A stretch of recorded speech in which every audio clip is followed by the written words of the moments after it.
it was an idea that Mum shoved out once, just on a whim in like a cafe, and I just thought, this is a really wonderful idea. I should do it.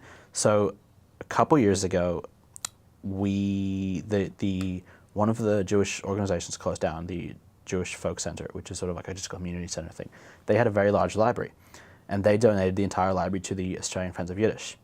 And then that, plus the books that I mentioned before that we got from, my mother got personally from friends, makes about sort of approximately 2,500 books.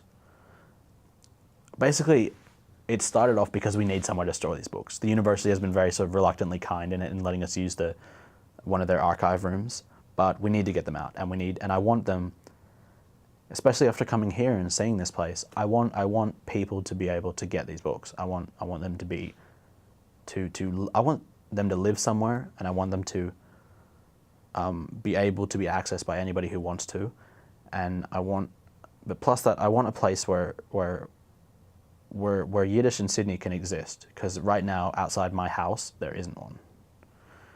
And you know, there's this whole culture that people seem really eager to learn about, but there's just no opportunity to do it in Australia.